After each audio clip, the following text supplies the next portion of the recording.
The worst betrayals always come wrapped in smiles. I learned that on a Sunday afternoon in May, watching my family's practice concern as they explained why I needed to give up my art studio.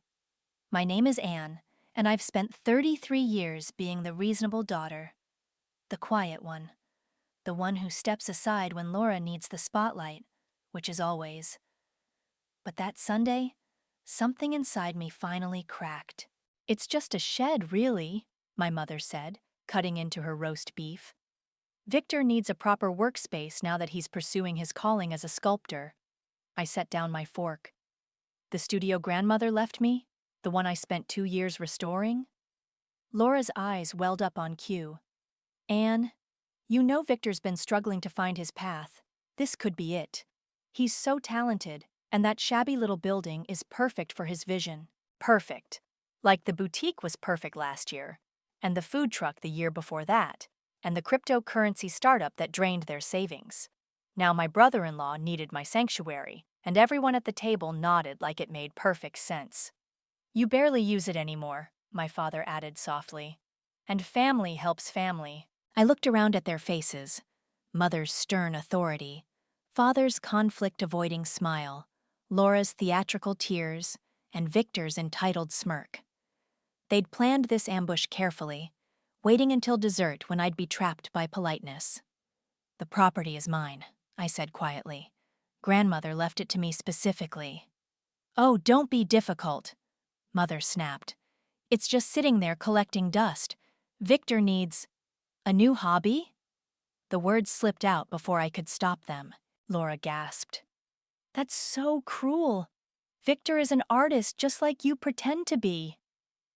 I thought about my grandmother's hands guiding mine over canvas when I was 8, about the hours we spent in that studio, her teaching me to see beauty in shadows while Laura played princess inside, about the letter she left me, making me promise to keep creating, to never let them dim my light.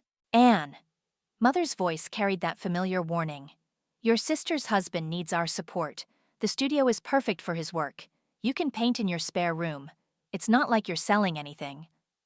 Actually, I'd sold 3 pieces last month under a pseudonym. They didn't know because they never asked. Just like they never asked about my shows, my classes, my dreams. "Of course," I heard myself say. "Victor can have the studio." The tension dissolved instantly. Laura squealed and hugged Victor. Mother nodded approvingly. Father looked relieved. "We'll help move your things out next weekend," Victor announced. "I've already ordered some equipment. Premium stuff. This is a serious investment." I smiled. "No need to wait. Take it whenever you want." They lingered over coffee, planning Victor's artistic future in my space. Nobody noticed I wasn't participating. Nobody saw me slip into the kitchen and make a phone call. "Leo, remember that contingency plan we discussed? It's time." After they left, I stood in the growing darkness, watching their taillights disappear down my long driveway. The studio's silhouette looked almost ghostly in the twilight. I could still smell grandmother's oil paints, hear her laugh, feel her presence in every board and beam. My phone buzzed. Leo's text read, "Crew's ready. Sure about this?" I thought about Laura's tears, always so perfectly timed. About Mother's dismissive waves whenever I spoke. About Father's endless compromises at my expense. About Victor's smirk when he said premium equipment, knowing he'd use my grandmother's space to chase another dead-end dream. 33 years of being reasonable, of stepping aside, of watching Laura take and take while I was expected to give and give. The studio was my line in the sand, and they'd crossed it with casual entitlement. I texted back, "Do it. Tonight." Then I called Zara, my lawyer friend. "Remember those property documents we prepared? File them first thing tomorrow." "Anne," she hesitated, "this will start a war." I watched the first trucks turn onto my property, their headlights cutting through the dark. Leo's crew moved with practiced efficiency, unloading tools and equipment. "No," I replied, feeling calmer than I had in years. "This will end one." I could almost hear grandmother's approval as I walked toward the studio, ready to oversee its careful deconstruction. They wanted my space? Fine. They could have what was left of it. Sometimes the best revenge starts with a smile and the word yes. Leo's crew worked through the night with surgical precision. Every board, every nail, every piece of my grandmother's studio was carefully numbered, documented, and loaded onto trucks. By 3 a.m., I was running on coffee and pure adrenaline, but I couldn't look away. "You sure about the new location?" Leo asked, checking his clipboard. "It's pretty remote." "That's the point." I watched as they wrapped my grandmother's workbench in protective padding. "No one in my family hikes. They won't find it." The empty concrete slab looked strange in the pre-dawn light, like a blank canvas, waiting.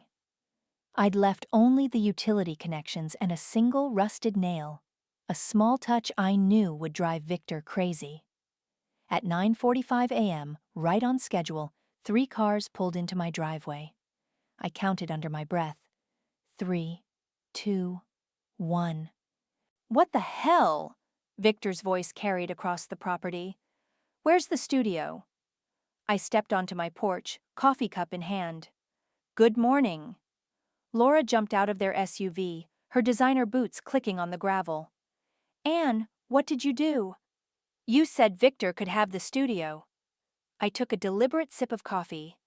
"I never said where it would be." Mother's face turned that special shade of purple I hadn't seen since I'd refused to be Laura's maid of honor. "This is absolutely unacceptable. Where are Victor's supplies? He had deliveries scheduled." "Oh, those arrived an hour ago." I pointed to a stack of boxes near the slab. "I signed for them." Victor stormed up to me, finger pointed. "You spiteful but—" "Careful," I interrupted. "You're on private property, and my security cameras are running." "Security cameras?" Father looked bewildered. "Since when?" "Since last night, along with the new property line markers and no trespassing signs." I smiled. "Zara helped with the paperwork. She's very thorough." Laura burst into tears. Real ones this time. "How could you do this to us? Victor spent thousands on equipment." "Poor planning on his part doesn't constitute an emergency on mine." I'd practiced that line all night. Mother stepped forward, using her best church voice. "Anne, stop this foolishness immediately. Tell us where you moved everything." "No." The silence that followed was worth every penny I'd spent on the overnight operation. "No?" Mother repeated, as if I'd spoken in tongues. "It's a complete sentence." I set down my coffee cup. "The studio is gone. The property is mine, and if anyone steps past those markers, I'll press charges for trespassing." Victor laughed nastily. "You think you can just—" I already did. I pulled out my phone and played the security footage from last night. "Legally documented removal of my property with time-stamped video evidence. Would you like to see the permits?" "Your grandmother would be ashamed," Mother hissed. Something cold settled in my chest. Grandmother left me that studio in her will, specifically me. Want to know why? Laura stepped back, suddenly uncertain. "Good." She remembered. "She knew exactly what would happen," I continued. "She watched for years as you took everything I loved. My college fund for Laura's wedding, my apartment deposit for Victor's food truck, my savings for their temporary mortgage help." "We're family," Father pleaded. "We help each other." "No, you help Laura, I help Laura, everyone helps Laura." I met his eyes. "Not anymore." Victor grabbed one of his equipment boxes. "This isn't over. I'll sue." "For what?" I raised an eyebrow. "The studio you never owned? The space you have no legal claim to? Please try. Zara would love to counter-sue for harassment." They stood there, 5 adults having a collective tantrum on my driveway. It was almost artistic, the way Mother's hands twisted her purse strap, how Laura's mascara ran perfectly down one cheek. Father's lost puppy expression. I should paint it someday. "Leave," I said quietly. "Now, before I call the police." Mother opened her mouth, but Father touched her arm. He knew my tone. The same one Grandmother used when she'd truly had enough. They retreated to their cars, Laura's sobs echoing across the property. As their vehicles disappeared down the driveway, Leo's truck pulled up. He'd been watching from the road, ready to intervene if needed. "You okay?" he asked, joining me on the porch. I watched the dust settle on my driveway. They called it just a shed. "I know." He handed me a set of keys. "The studio's secure at the new location. We can head up whenever you're ready." I pocketed the keys, feeling their weight like a promise. This was just the opening act, you know. "Yeah," Leo grinned. "What's Act 2? I smiled, thinking of the documents in my safe, the evidence I'd gathered, the plans laid out like brushstrokes on canvas.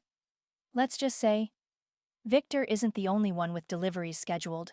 The security company finished installing the cameras and motion sensors around the empty concrete slab 3 days after the studio disappeared. I watched the technician test the system, thinking about Victor's 2 attempted break-ins over the weekend. Both times he'd left before the police arrived, but I had it all on my phone's camera. "You've got quite the setup here," the technician said, adjusting a sensor. "Planning for trouble?"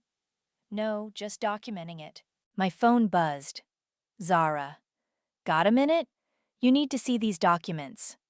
20 minutes later, I sat in her office, staring at a stack of papers that proved what I'd always suspected about Victor's past business ventures. "So the food truck wasn't just a failure," I said, reading through bank statements. "It was fraud." Zara nodded. "He never had the permits, used the startup money to pay off gambling debts, and that's not all." She slid another folder across her desk. "Remember Sean, Victor's old partner? The one who disappeared after their tech startup crashed? He didn't disappear, he was threatened." Zara tapped the folder. "Victor borrowed money using forged documents. When Sean discovered it, Victor threatened to implicate him in the scheme." I thought about Sean. Quiet, honest Sean, who'd attended our family dinners until suddenly he hadn't. "Does he still have proof?" "Better." Zara smiled. "He's willing to testify." My phone buzzed again. Mother had sent a group text. "Family meeting tonight. Non-negotiable. Anne, this behavior stops now." I showed Zara the message. She snorted. "Perfect timing. Want me to come?" "No, but have those cease and desist letters ready to send tomorrow." The family meeting was at my parents' house. Neutral territory, or so they thought. I arrived exactly on time to find them already seated in the living room, like a tribunal. "Anne," Mother began, "this has gone far enough. Your sister is devastated." Laura sat on the couch, dabbing her eyes. "Victor's reputation is ruined. His art contacts won't return his calls." "Art contacts?" I pulled out my phone. "You mean the fake references he listed on his grant applications?" Victor stood up. "You don't know what you're talking about." "Actually, I do." I opened my email. "Sean sends his regards." The color drained from Victor's face. Laura looked confused. "Who's Sean?" "Tell her, Victor. Tell her about the startup money, the forged documents, the threats." "What threats?" Laura turned to her husband. "Victor?" I kept going. "Tell her about the food truck permits you never filed, the health code violations you covered up, the gambling debts you paid with her trust fund." "Stop it!" Mother shouted. "These are private family matters." "No, these are legal matters." I held up my phone. "And I have proof of all of it." Father finally spoke. "What do you want, Anne?" "Want?" I laughed. "I wanted my studio left alone. I wanted my inheritance respected. I wanted one thing that was mine to stay mine." "So this is revenge?" Laura's voice cracked. "Destroying my marriage over a shed?" "Your marriage was destroyed by lies. I'm just turning on the lights." I stood up. "Check your bank accounts, Laura. The freeze isn't from me. It's from the fraud investigation Victor's previous victims finally reported." Victor lunged forward, but Father caught his arm.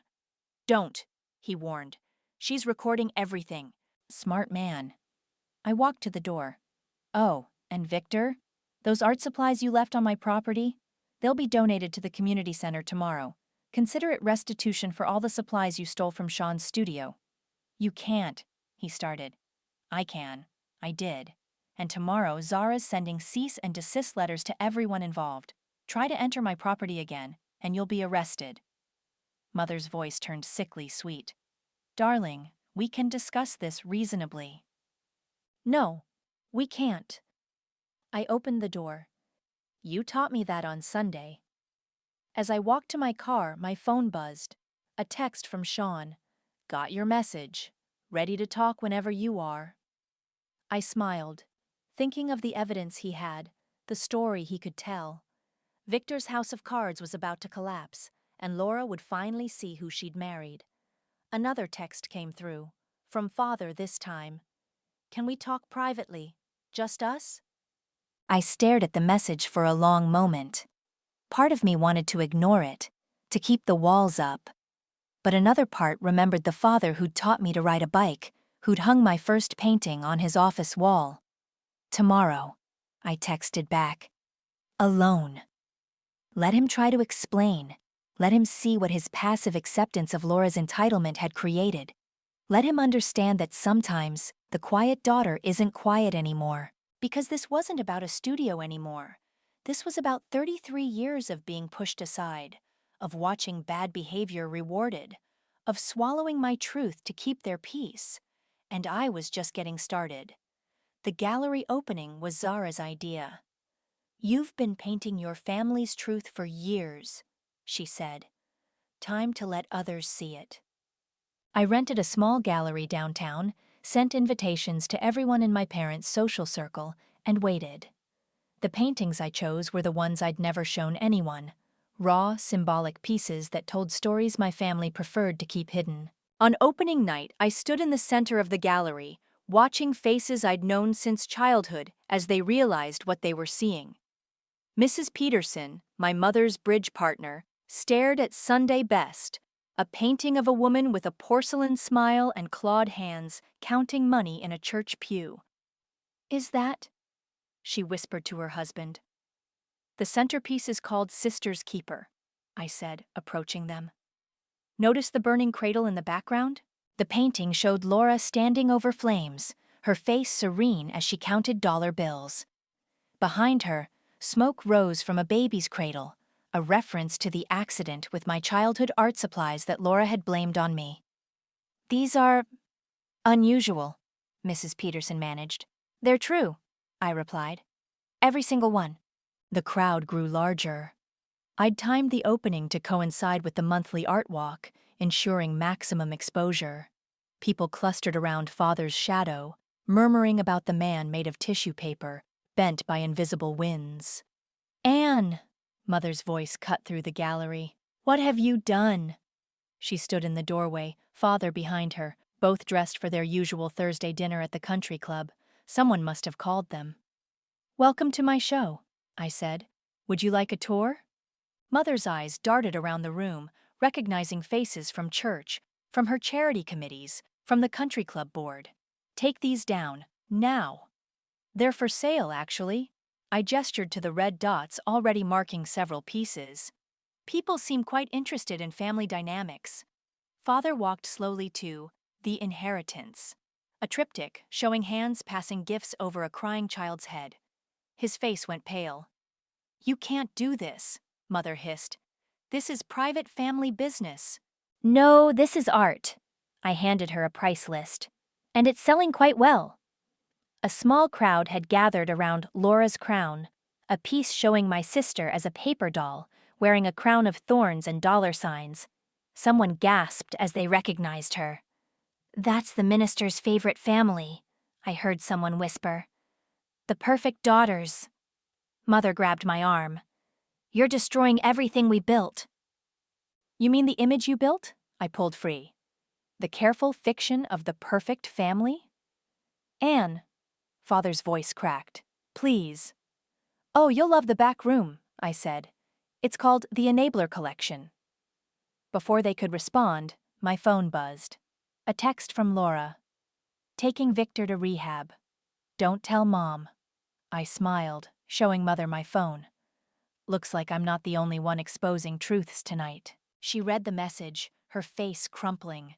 Behind her, Mrs. Peterson was already on her phone, no doubt spreading the news through her extensive social network. You've ruined us, Mother whispered. No.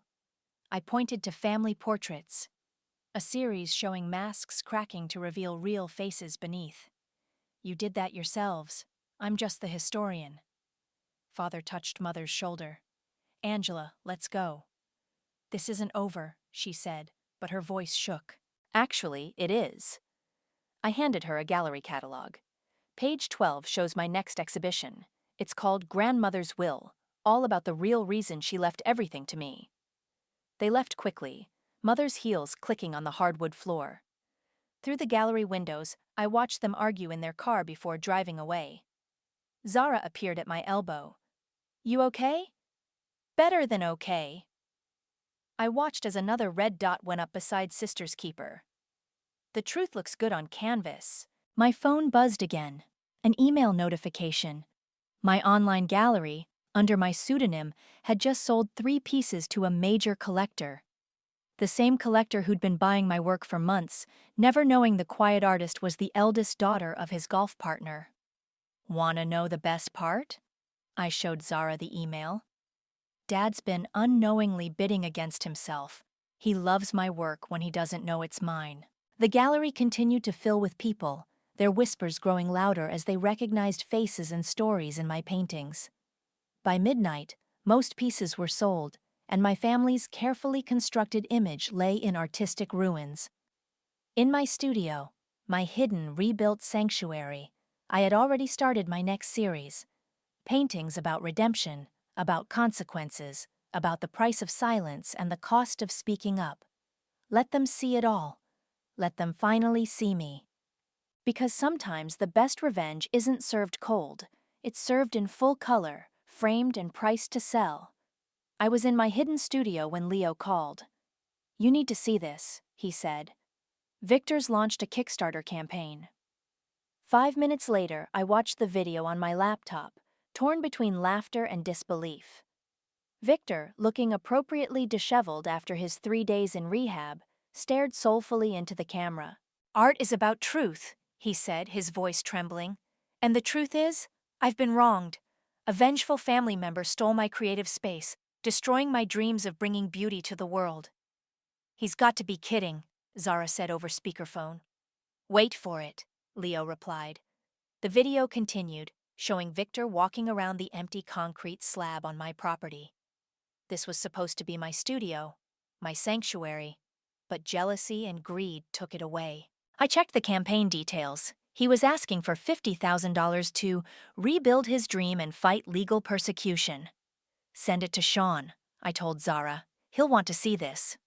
Within hours, Sean had emailed back with a folder of screenshots, years of messages showing Victor's pattern of fraud, including the threats that had silenced Sean initially. Ready to go public? I texted him. Do it, he replied. I was about to forward everything to a local reporter when Laura called. Surprising myself, I answered. He's gone, she said, her voice raw. Left rehab this morning. Emptied our accounts. All of them? Everything except... She took a shaky breath. Except what he couldn't access. The trust fund Daddy froze last week. I sat down, processing this. When did Dad freeze the accounts? After your gallery opening, he said he needed to protect me from myself. She laughed bitterly. Turns out, he needed to protect me from Victor. My phone buzzed. Another call coming in. Hold on, I told Laura. It was Sean. Victor just tried to use my old business credentials to apply for a loan, he said without preamble. I've got it all documented. I switched back to Laura. Where are you? Home. I mean at Mom and Dad's. I can't stay in our house alone. Stay there. I grabbed my keys. I'm coming over. Mother opened the door when I arrived, her face tight. Here to gloat? Here to help, I corrected, walking past her. Laura sat in the kitchen surrounded by papers, bank statements, credit card bills, loan documents. Her hands shook as she sorted through them. He forged my signature, she whispered. Multiple times. The food truck, the tech startup, even... She held up a document. Even the papers about your studio. He faked my support for his artistic vision to get emergency permits. Laura, I said quietly, we need to call the police. Already did, Father said from the doorway. They're looking for him. Mother made a distressed sound. This is private family. No, Laura interrupted. No more private family business. No more covering up. Look what that got me. I sat beside my sister, seeing her clearly for the first time in years. The perfect daughter, the golden child, reduced to sorting through evidence of her husband's crimes. His Kickstarter campaign, I said gently. We need to report it. Laura nodded. Do it. Do whatever you need to do. Mother started to protest, but Father touched her shoulder. Angela, enough. Let the girls handle this. My phone buzzed again. A news alert. Victor's campaign had been suspended for fraud investigation. The comments section was filling with people sharing stories of his past scams. It's going viral, I told Laura. She closed her eyes. Good. Laura, Mother pleaded, think about the family name. The family name? Laura stood up, scattering papers. The family name is why I stayed quiet when I first suspected. The family name is why I let him drain my accounts. The family name is why Anne's the only one who saw him clearly. The kitchen fell silent. Mother sank into a chair, Father's hand still on her shoulder. I'm sorry, Laura whispered, looking at me. I'm so sorry. For everything. I thought about the painting in my studio. The new one, still unfinished. A portrait of two sisters, backs turned to each other, connected by tangled strings. Help me, Laura said. Help me fix this. Mother made a small, broken sound. Father's hand tightened on her shoulder. I looked at my sister. Really looked at her. Behind the perfect makeup, the designer clothes, I saw something new. Fear. Regret. And maybe, just maybe, the beginning of wisdom. Okay, I said, but we do this my way. Complete honesty. No more covers, no more lies. Laura nodded, tears spilling. Your way. I pulled out my phone and called Zara. Remember that evidence file we compiled? Bring it all. And call Sean. We're going to need his statement. Because sometimes revenge isn't about destroying people. Sometimes it's about destroying the lies that destroyed them first. The diner was nearly empty when I met Father for breakfast. He sat in a corner booth, looking older than I'd ever seen him, stirring his coffee without drinking it. Thanks for coming, he said as I slid into the seat across from him.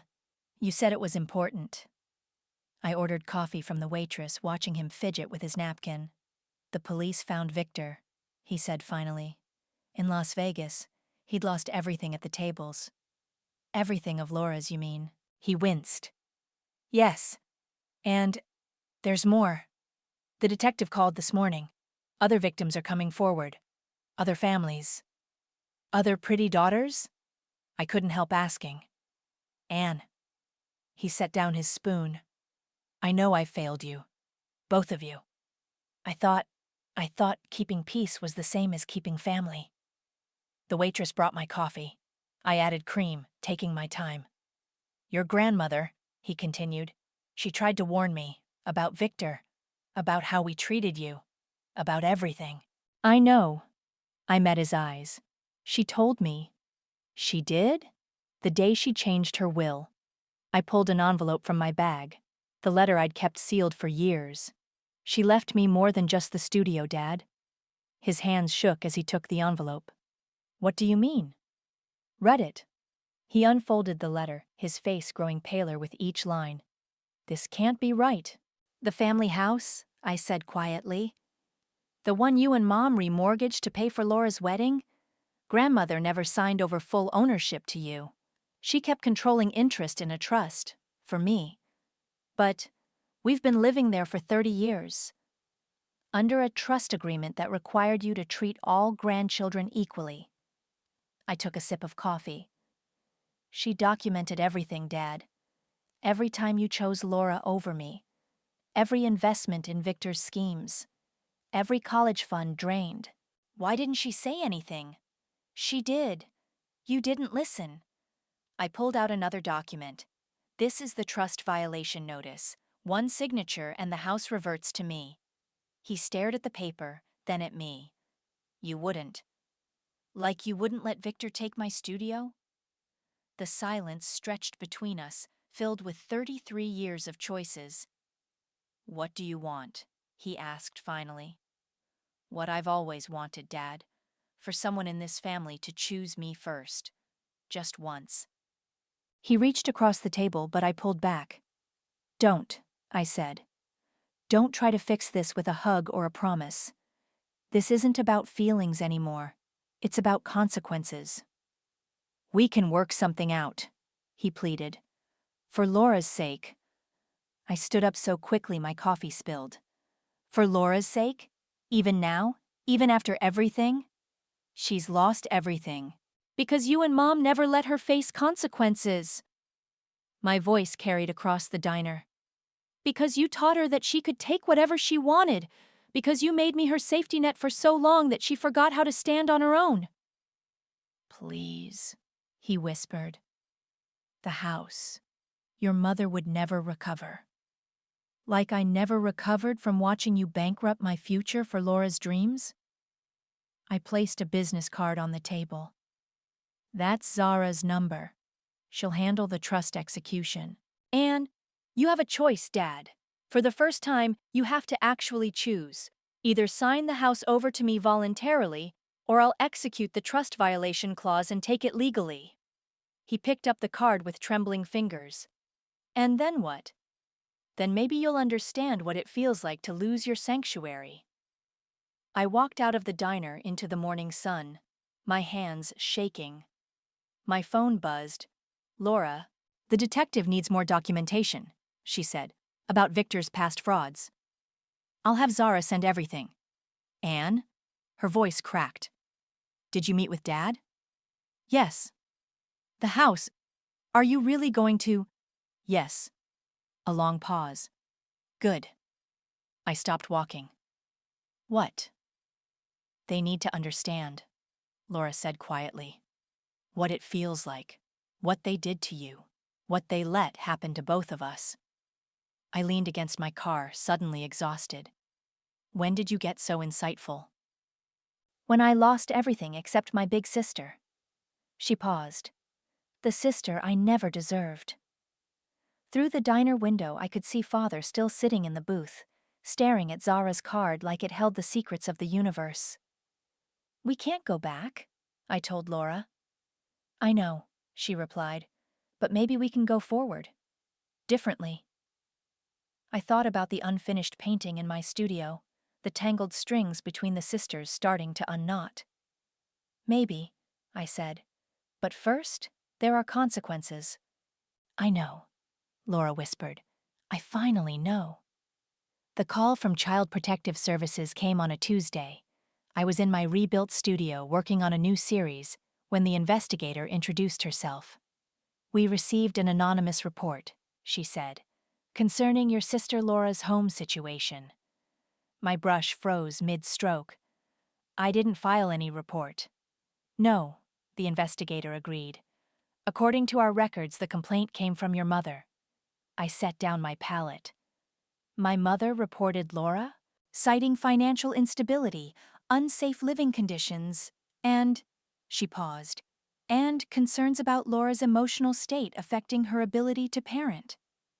The irony was almost artistic. Mother, who'd spent decades protecting Laura from consequences, had finally created the biggest one of all. I called Laura immediately. They're coming tomorrow, she said, her voice hollow, to inspect the house, to interview me. Mom says it's for my own good. Where are you now? At Zara's. She's helping me get my paperwork in order. Laura took a shaky breath.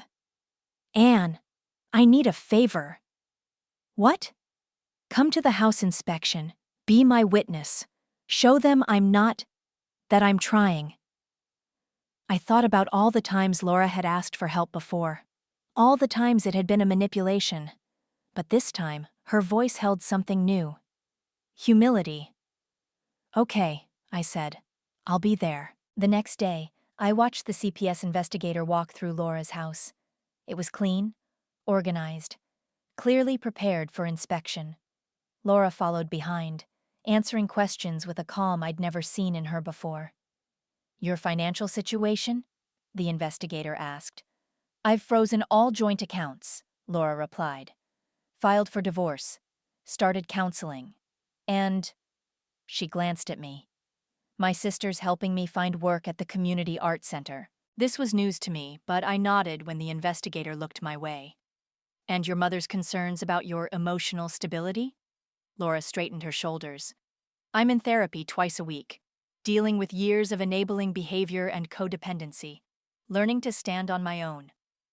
The investigator made notes, then turned to me. And you're supporting this transition? Yes, I said. For the first time, my sister's facing reality, and she's stronger than anyone gave her credit for. After the investigator left, Laura collapsed onto her couch. Mom really did it. She really reported me. To control you, I said, to force you back home. I know. Laura stared at her hands. That's why I'm not fighting the house transfer. You should have it. All of it. My phone buzzed. A text from Leo. Your mother's causing a scene at the gallery. Speaking of control, I showed Laura the message. Want to watch Mom's last stand? We arrived at the gallery to find Mother in full meltdown, screaming at my latest exhibition. The centerpiece was a large canvas titled Mother's Love, showing a woman building a cage out of gold bars. You ungrateful, spiteful child, she yelled when she saw me. First the house, now this? The house was Grandmother's decision, I said calmly. The art is mine. Mom. Laura stepped forward. Stop. Mother spun toward her. You! How dare you side with her, after everything we've done? That's exactly why, Laura interrupted. Everything you've done. Everything you let happen. Everything you made Anne suffer through. I protected you. No. Laura's voice was firm. You crippled me. And you used Anne to do it. The gallery had gone silent, visitors pretending not to watch the drama unfolding. Mother looked around, suddenly aware of her audience. This is private. Nothing's private anymore, I said. Grandmother knew that would be the only way to break this cycle. Public consequences for private crimes. Your father will hear about this. Dad signed the house transfer this morning, Laura said quietly. It's done, Mom. We're done. Mother's face crumpled. For a moment I saw past the rage to something smaller, something frightened. A woman watching her carefully constructed world collapse. Where am I supposed to go? She whispered. That's not our problem anymore, I replied. For once, Mother, you'll have to solve your own crisis. She left without another word, her heels clicking on the gallery floor like a countdown. Laura watched her go, then turned to me. The community center, she said. Did you mean it? About helping me find work? I looked at my sister, really looked at her. The designer clothes were gone, replaced by simple, practical wear. The perfect makeup had given way to clean skin and honest eyes. Yes, I said, if you're serious about teaching art to kids. I am. She smiled slightly. Turns out I learned something from watching you all these years, about resilience, about creativity, about truth. I gestured to the painting of the golden cage. Truth isn't always pretty. No, Laura agreed, but it's always art. My phone buzzed again. Father, this time. Your mother's gone to your aunt's. The house is empty. What now? I showed Laura the message. She read it, then looked at me with clear eyes. Now, she said, we paint something new. The autumn breeze carried the scent of oil paints through my hidden studio's open windows. I stood before a massive canvas, adding final touches to what might be my most honest work yet. A triptych showing 3 generations of women, their faces both masked and revealed. That's Grandmother in the middle, isn't it? Laura asked from the doorway. She carried 2 cups of coffee and a folder of student artwork from her community center classes. Yes. I stepped back, studying the brush strokes. She's holding the strings. And Mother's on the left, trying to cut them. Laura set down the coffee. While we're on the right, tangled but free? Getting there. She spread her students' drawings across my work table. The kids loved your visit yesterday, especially when you showed them how to mix colors. They're talented. I picked up one drawing, a surprisingly sophisticated study of light and shadow. This one has real potential. Like you did at that age? Laura's voice held old regret. Before I ruined your supplies? We're not doing that anymore, I reminded her. Forward, remember? My phone buzzed. A text from Father.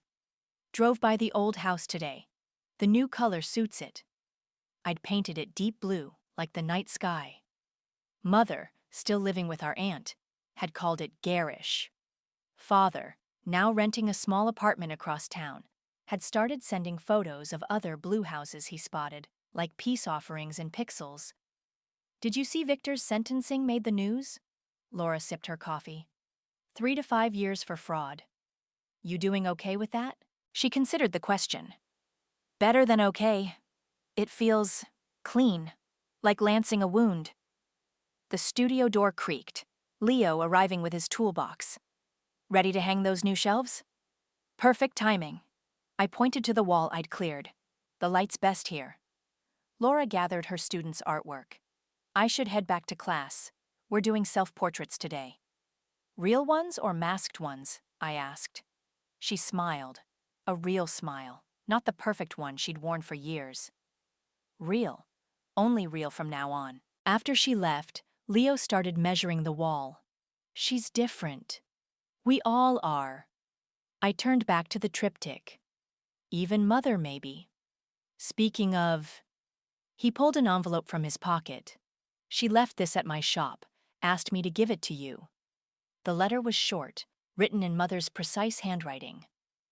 The blue house hurts my eyes. But I understand why you painted it. I understand more than I want to. Your grandmother would be proud of you both. Maybe someday I can be too. Mom, you okay? Leo asked quietly. I folded the letter carefully. Getting there. He touched my shoulder, then went back to his measurements. I picked up my brush, adding one final detail to the triptych. A small blue house in the background, its door standing open. Zara called while Leo worked. The trust paperwork is complete. The house is officially yours, free and clear. And the studio's location? Still secret, though Laura's the only one still looking. Let her look, I said. She'll find it when she's ready. After Leo left, I sat in my grandmother's old chair, the one piece I'd kept exactly as it was. Her apron still hung on a nearby hook, paint-stained and perfect. You knew, didn't you? I said to the empty air. You knew it would take something this big. The breeze stirred the apron strings like an answer. My phone lit up with a message from Laura. The kids want to know if their art teacher's sister can come back tomorrow. Please? Before I could reply, another text arrived, from Father. Found another blue house. This one has a garden. Thinking of planting one at my apartment. Maybe you could help? And finally, from Mother. The blue is growing on me, like truth does. I looked at my triptych, at the tangled strings becoming loose threads, at the masks slipping to show real faces beneath, at the small blue house with its open door. They called it just a shed, a simple studio on a concrete slab. But it was always more than that. It was the key that unlocked everything we'd kept locked away. I picked up my brush one last time, adding a tiny figure walking through that painted door. Walking forward, not back. Walking free. Because sometimes revenge isn't about destroying what was. Sometimes it's about building what could be. I signed the painting with my real name. No more pseudonyms needed. Then I texted Laura. Same time tomorrow. Bring your real brushes this time. The autumn breeze carried the scent of possibility through my windows, and somewhere, I swear I heard my grandmother laugh.